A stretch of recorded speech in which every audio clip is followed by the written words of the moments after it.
إن الحمد لله نحمده ونستعينه ونستغفره ونعوذ بالله من شرور أنفسنا وسيئات أعمالنا من يهده الله فلا مضل له ومن يضلل فلا هادي له وأشهد أن لا إله إلا الله وحده لا شريك له ولا نظير له ولا مثال له وأشهد أن سيدنا وحبيبنا محمدا عبد الله ورسوله وصفوته من خلقه وأمينه على وحيه صلى الله تعالى عليه وعلى آله الطيبين الطاهرين وصحابته المباركين الميامين وأتباعهم بإحسان إلى يوم الدين وسلم تسليما كثيرا.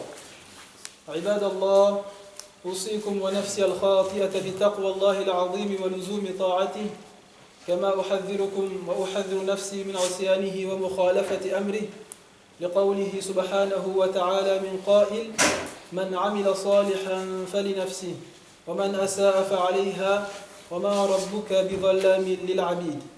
ثم أما بعد، أيها الإخوة المسلمين الأحباب، أيتها الأخوات المسلمات الفاضلات، موضوع اليوم حقوق الله وحقوق العباد. Chers frères, chères sœurs, le prêche d'aujourd'hui portera sur le droit de Dieu et le droit des êtres.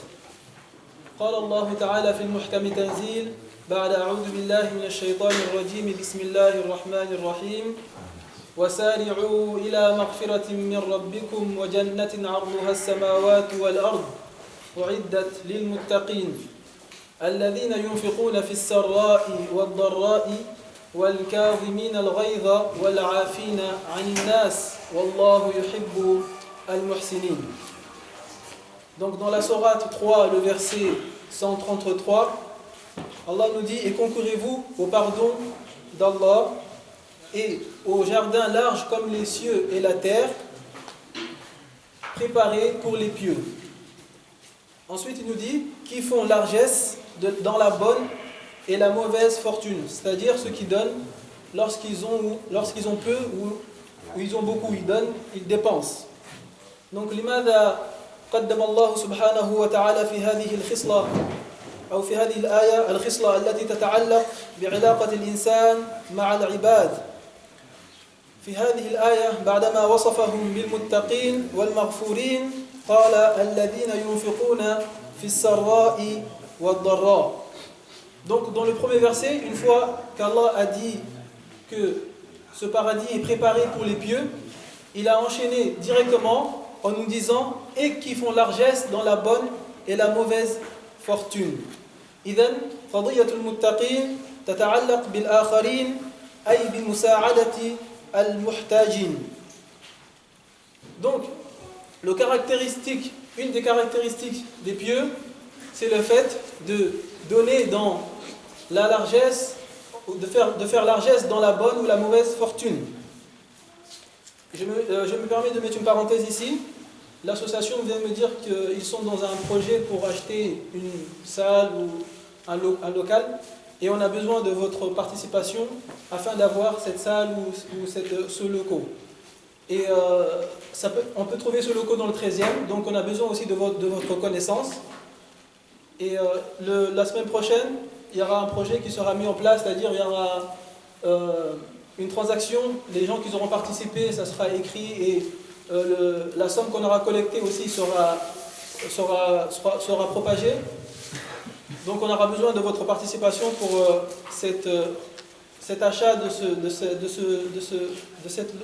ce local-là. وأيضا من خصال هؤلاء الذين يكظمون غيظهم هذه الخصلة تتعلق أيضا بطبيعة ردود أفعالنا إزاء إفزازة الآخرين. Ensuite, le deuxième aspect, le deuxième caractéristique, Allah nous dit et ceux qui dominent leur rage. Et c'est une caractéristique face aux provocations et tribulations d'autrui sur nous. Ensuite, il nous dit wal'afina 'anil nas, et qui pardonne à autrui. Wallahu yuhibbu al-muhsinin, et Allah aime les bienfaisants. Donc le fait de dominer sa rage, le fait de pardonner à autrui, c'est un comportement face ou bien envers son prochain. Donc, وَيَتَأَدَّى إِلَى مَرْتَبَةِ الْإِحْسَانِ, et le fait de dominer sa rage et pardonner à autrui nous élève au degré de la bienfaisance, al-ihsan. Et comme vous le savez, comme le hadith l'a rapporté, al-ihsan an ta'budallaha ka'annaka tarah. Donc, la bienfaisance est un degré où l'humain est en permanence en relation et en contact avec Allah subhanahu wa ta'ala. وبعد ذلك, après cela, ذكر الله سبحانه وتعالى وإذا فعلوا فاحشة أو ظلموا أنفسهم ذكروا الله فاستغفروا لذنوبهم. Et pour ceux qui ont commis des turpitudes ou bien ont prévariqué contre eux-mêmes, c'est-à-dire qu'on a fait des grands péchés, parce que lorsqu'on fait des péchés, on se fait du mal à soi-même. Donc, on prévariqué contre eux-mêmes et se souviennent d'Allah et demandent pardon à Allah pour leurs péchés. Donc, cette caractéristique, c'est une caractéristique de purification. Mais cela est seulement entre toi et ton Seigneur. Donc, أيها الإخوة, إنما هذا الدين من مرجعية قرآنية ونبوية شريفة إنما نزل للأرض وللأهل الأرض. Donc, selon la référence coranique et prophétique, cette religion est descendue sur terre pour nous, les humains. وَلَيْسَ لِلسَّمَاءِ, elle n'est pas seulement spirituelle. نعم مصدره للسماء, son origine vient de Dieu. ولكن هناك علاقة شديدة بين الإنسان وبين أخيه الإنسان. Mais cette religion nous recommande fortement dans le relationnel envers notre semblable. ومع الأسف أو مع تخلفنا الاجتماعية والثقافية عكسنا المعادلة فصار الدين مختصرا علاقة الإنسان بربه. Avec notre faible compréhension ou notre faible culture, notre mauvaise compréhension de l'islam, nous avons compris cela d'une mauvaise manière. On a restreint la religion seulement dans la relation spirituelle. ولذلك في هذه الأعصار يخطر على بال المسلم والإنسان أنه إذا أتى الصلاة على وجهها وإذا حج بيت الله وإذا صام شهره فإنه يقول في نفسه قد قطر مسافة إلى الجنة. La raison pour laquelle le musulman se dit, lorsqu'il a fait les prières comme il se doit, il a fait le pèlerinage, il a fait l'aumône, il se dit qu'il a fait un grand pas pour entrer au paradis. وهذا خطأ كبير, et cela est une mauvaise compréhension. لأنه هذه العلاقة بين الإنسان وبين مولاه ما لم تنعكس آثارها بشكل أو علاقة أفقية وحميمة وصادقة ابتغاء وجه الله مع الآخرين في المجتمع ففهمه خطأ. Lorsque cette relation spirituelle avec Dieu ne reflète pas un bon comportement envers son prochain dans la société, et bien sûr tout cela avec une sincérité, c'est-à-dire pour avoir la satisfaction d'Allah subhanahu wa ta'ala, si elle n'est pas comprise de cette sorte-là, c'est que notre compréhension est erronée. قال النبي صلى الله عليه وسلم, le prophète صلى الله عليه وسلم nous confirme cela lorsqu'il nous dit من لم تنهه صلاته عن الفحشاء والمنكر لم يزدد من الله إلا بعدا. Si ta prière ne t'empêche pas du blâmable et de la turpitude, alors ta prière ne fait que t'éloigner d'Allah subhanahu wa ta'ala. لأن الصلاة جاءت لتثبت هذه العلاقة بشكل سليم. En effet, la prière nous a été, ou bien est venue à nous, afin que nous soyons bons envers notre semblable. Concernant le jeûne, le prophète sallallahu alayhi wa sallam nous dit من لم يدع قول الزور ولا عمل به فليس لله حاجة لأن يضع طعامه وشرابه. Pendant le mois du carême ou bien lorsqu'on jeûne, si on ne délaisse pas les falsifications ou bien le faux témoignage, alors qu'on jeûne, donc Allah n'a pas besoin de notre jeûne. Le bon comportement, comme nous le voyons ici, est une condition d'acceptation de l'adoration. أما الذي يختال الحقوق ويسرق لكي يحج بيت الله وأحيانا غير مرة عندما يقول لبيك اللهم لبيك أجيب la labbayka wa la sa'alayk. Concernant le pèlerinage, lorsqu'une personne qui veut accomplir le pèlerinage avec l'argent volé ou l'argent illicite, ou bien il s'est accaparé des biens ou bien des droits d'autrui en faisant le pèlerinage avec cet argent-là, lorsqu'il s'apprête en disant qu'il répond à l'appel d'Allah pour faire le pèlerinage, il lui sera répondu: tu n'as pas été invité, pauvre malheureux. Amma zakat, concernant la zakat, fali asafi shadid, inna ba'd al-muslimina yuqassiruna fi zakati wa khasatan aghniya al-muslimin. Concernant la zakat qui est négligée auprès des riches musulmans, donc la zakat est un devoir aux riches et un droit pour le pauvre. Mais aujourd'hui, certaines personnes, lorsqu'ils ont de l'argent, ils pensent à l'avenir de leurs enfants, par exemple. Ils se disent: il faut que je remplisse le compte de mon fils ou bien de ma fille lorsqu'elle sera adulte, comme ça elle pourra bénéficier. Mais cet argent-là ne garantit pas l'avenir de ton enfant. Peut-être que cette somme-là ou cet argent-là pourra être le malheur de ta progéniture.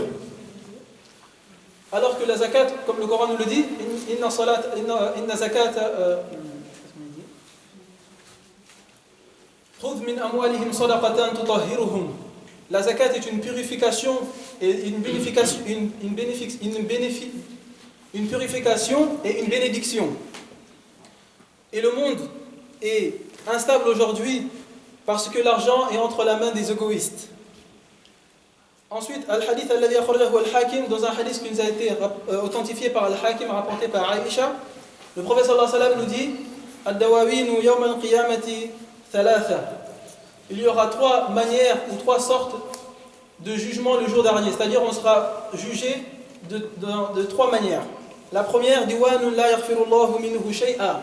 La première, c'est qu'Allah ne pardonnera pas. Wa diwanun la ya'ba'ullahu minhu shay'a. La deuxième, c'est qu'Allah ne s'en souciera pas. Et la troisième et la dernière, diwanun la yatrukullahu minhu shay'a. Allah ne pourra pas laisser passer.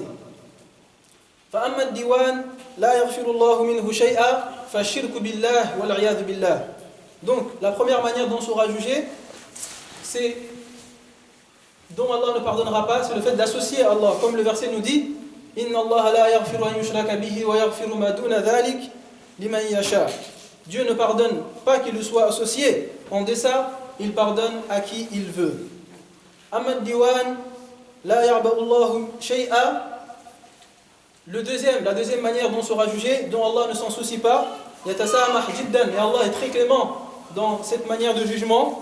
Fahuwa ma kana bayna al-'abdi wa rabbih. C'est ce qu'il y a, ou bien le droit qu'il y a entre toi et Allah subhanahu wa ta'ala. Fassara an-nabi sallallahu alayhi wa sallam ka siyamihi tarakahu yawman. Le prophète sallallahu alayhi wa sallam nous l'a expliqué lorsqu'il nous dit, par exemple, le fait qu'un croyant ou un musulman laisse un jour de jeûne, alors que le jeûne est une obligation. Mais cela est entre toi et Dieu. Si Allah veut te châtier, il te châtiera. S'il veut te pardonner, il te pardonnera. Ça dépendra de lui. Mais dans cette manière de juger, il est très clément. Parce que tu n'as pas pris le bien de ton prochain. Tu n'as pas divulgué les péchés ou les défauts de ton prochain. Tu n'as pas fait couler le sang de ton semblable. Tu n'as pas porté atteinte à la sécurité ou à la liberté de ton semblable.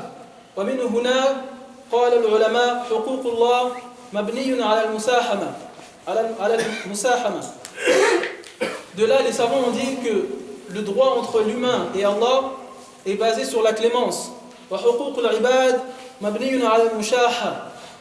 Et le droit qu'il y a entre les humains, entre nous, est basé sur la complication et la difficulté. Ce qui nous conduit dans la troisième manière dont on sera jugé, diwanun la yatrukullahu minhu shay'a ma huwa zulmul ibad. Ce qui nous conduit à la troisième manière dont on sera jugé le jour dernier, dont Allah ne laissera pas passer, c'est le fait de bafouer le droit d'autrui, ou bien de nuire à son semblable, ou bien d'être injuste envers son prochain. إذن لا ينفع أنك أتيت بالصلاة أو الصيام وقراءة القرآن لكنك مثلا ظلمت هذا أو اختبت هذا. Donc même si tu as fait beaucoup de lectures coraniques, tu fais tes prières, tu fais ton jeûne, tu as fait la zakat, mais tu as été injuste envers un tel, ou bien tu as fait de la médisance envers un tel, أو أفسدت بين هذين وهاتين, ou bien tu as colporté des fausses informations afin de détruire la relation de deux personnes ou un couple. Donc même ta prière ce jour-là ne sera pas bénéfique pour toi. La raison par laquelle Anas nous dit, avec peu d'actes d'adoration, c'est-à-dire les prières, les lectures coraniques, avec peu d'actes d'adoration, mais avec un bon comportement, on peut hériter du paradis. Et pour illustrer ce propos encore, Abu Huraira nous rapporte l'histoire lorsqu'il s'adresse au prophète sallallahu alayhi wa sallam, et il lui raconta l'histoire d'une femme qui a beaucoup d'actes d'adoration. Elle jeûne beaucoup aussi. Elle faisait même des prières, des tahajjud, des prières nocturnes. Elle donnait même, elle faisait des sadaqat, de l'aumône.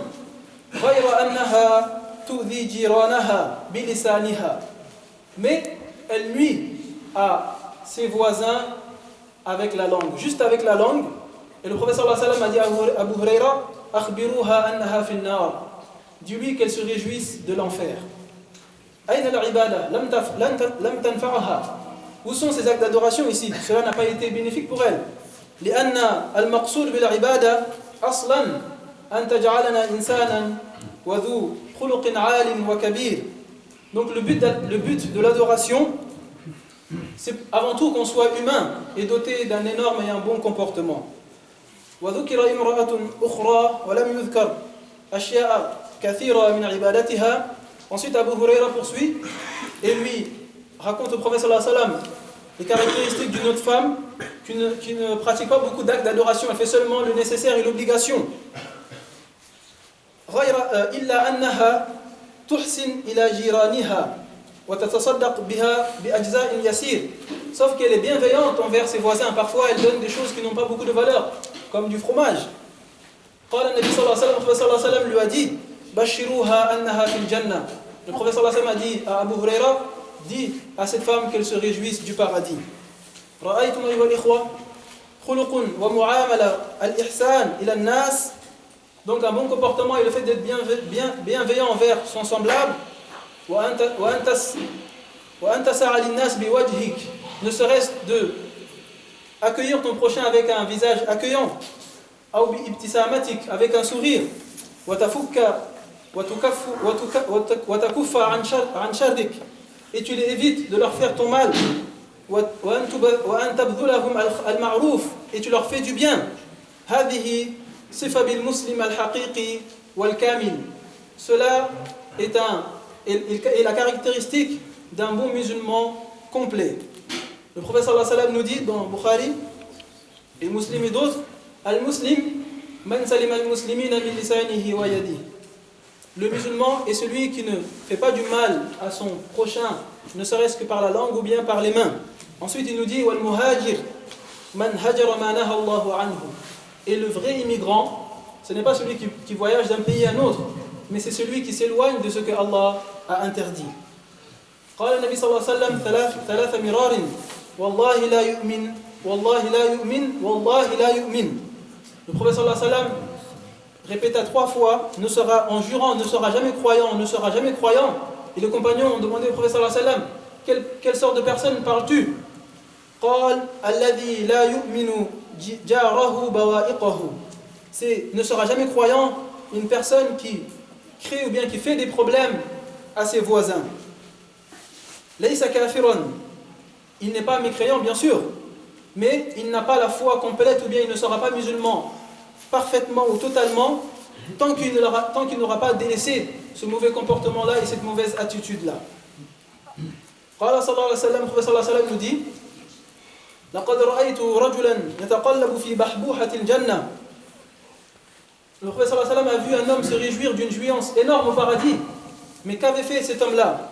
في غصن شوك نحاه عن طريقه.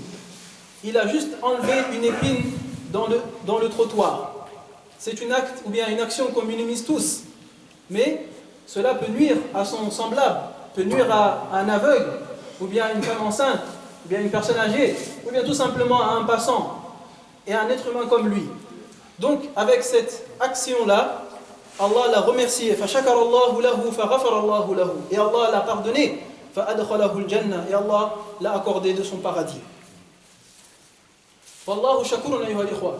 Donc Allah accorde sa gratitude, chers frères et chères sœurs. وَلَيْسَتْ مِنْكُمْ بِبَعِيدٍ بِقِصَّةِ الْبَغِيِّ أَكْرَمَكُمُ اللَّهُ جَمِيعًا وَجَمَعَوَاتٍ. Nous ne sommes pas loin de l'histoire de la prostituée qui a donné de l'eau à boire à un chien. Rafaqat likalb, elle a été tendre avec un chien. Walaysa lil adami, et non pas envers un être humain ici. Wala li akhil muslim, ou bien envers un musulman. Wala li dhi rahim, ou bien avec un proche à elle. Aw jarin, ou bien avec un voisin. Fa innama lil kalb, elle a été tendre seulement envers un chien. Fa shakara Allahu laha, fa ghafara Allahu laha. Et Allah l'a remercié de cet acte-là et lui pardonna et lui accorda le paradis. إذن أيها الإخوة العبادة مطلوبة بدرجة الأولى ولكن لماذا؟ Donc l'adoration, c'est-à-dire le fait de faire les prières, le fait de faire les lectures coraniques ou bien d'avoir un chapelet, de faire des dhikr, c'est une priorité, mais dont découle le bon comportement envers ton semblable. لكي تكون هذه بعض أثمارها فإذ لم تظهر هذه الأثمار فالعبادة ليست مقبولة. Si ce genre de fruits, ce genre de bon comportement ne découle pas de l'adoration que nous faisons, c'est que notre adoration n'est pas valable. قال بعض شراح الحديث, comme certains traducteurs de hadith nous le disent, concernant un homme qui fait le pèlerinage, comment peut-il savoir si son pèlerinage a été accepté? Lorsqu'il revient du pèlerinage, il devient meilleur que l'homme qu'il était. Donc, chers frères, l'acceptation de notre adoration se voit ici-bas, avant même l'au-delà. وأقول هذا القول وأستغفر الله لي ولكم.